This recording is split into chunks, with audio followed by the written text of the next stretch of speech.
Amis d'Europe, il est des moments dans l'histoire où, plongés dans les ténèbres, les peuples voient poindre la lumière à l'horizon, une petite lumière, d'abord incertaine, vacillante, fragile, mais qui, au fur et à mesure, grandit, se vivifie, allume les cœurs et les esprits, nourrit de l'espérance que fondent en elle les peuples et les nations.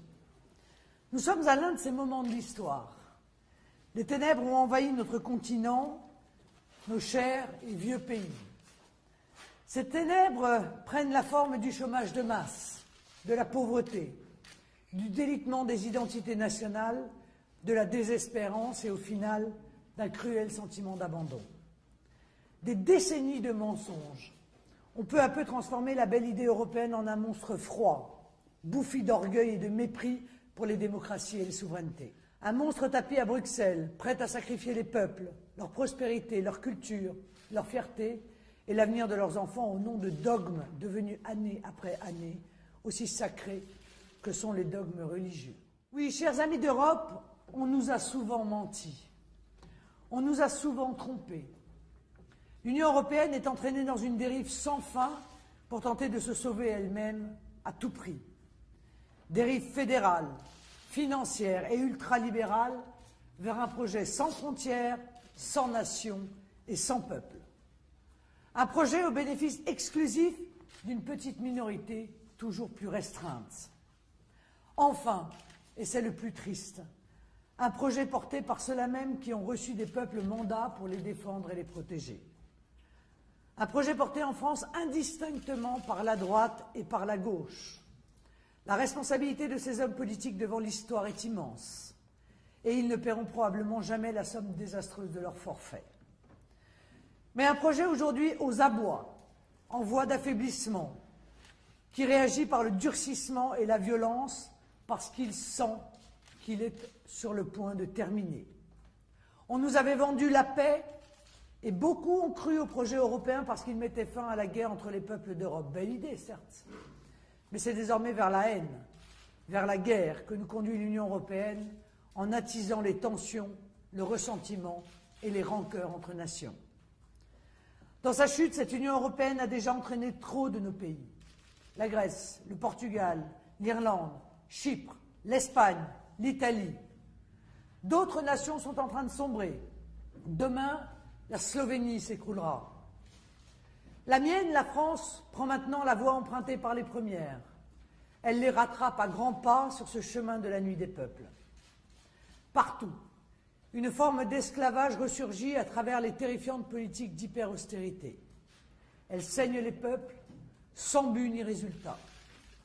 Les uns paient, s'endettent, les autres sont étranglés, voient leur salaire et leur retraite chuter, alors que le vautour de Bruxelles lorgne désormais ouvertement sur l'épargne, parfois accumulée tout au long d'une vie de travail. Les jeunes de nos pays le crient. Vos erreurs, notre futur. À travers cet appel que je vous lance, amis d'Europe, c'est à nos jeunes que je veux répondre. Je veux pour nos fils et pour nos filles d'Europe un avenir. Nos nations sont riches, et leur talent, de leur histoire et de leur culture. Nous n'avons pas le droit de baisser les bras. Chypre n'est pas une fatalité. Nous avons au contraire le devoir d'être fidèles à ce que nous sommes, le berceau de brillantes civilisations qui ont changé la face du monde. Les peuples d'Europe, plus que tous les autres, ont façonné le visage du monde, ont produit dans leur aventure millénaire des trésors qui peuvent servir toute l'humanité. Ces génies nationaux doivent continuer de vivre. Peuples d'Europe, unissez-vous dans le combat pour la liberté.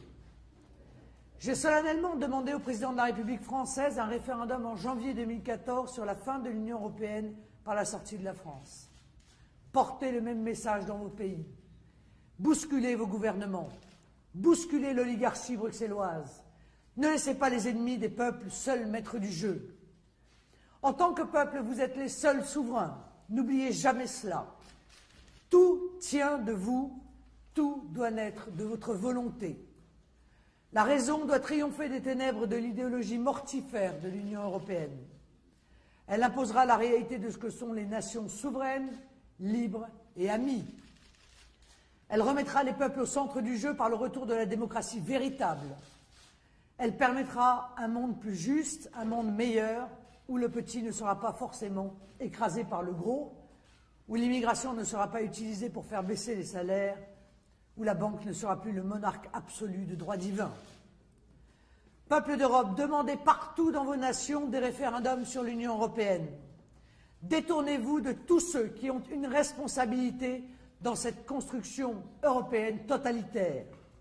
Unissez-vous pour rebâtir votre industrie, pour retrouver votre prospérité, pour imposer la création de richesses plutôt que le partage de la pénurie. Faites respecter votre identité de peuple, soyez-en fiers et n'acceptez pas de vous faire voler vos frontières, vos traditions et parfois même votre langue. Il est des moments de l'histoire où des hommes et des femmes doivent se lever pour montrer au peuple un autre chemin. Je le fais aujourd'hui par amour de mon peuple et de mon pays et parce que j'ai pour vous, amis d'Europe, une sincère et profonde amitié et la conviction d'une communauté de destin entre nous. Chacun trouvera dans son propre génie national les ressources de son redressement. Si je ne veux plus de cette Union européenne, c'est justement parce que je veux les nations.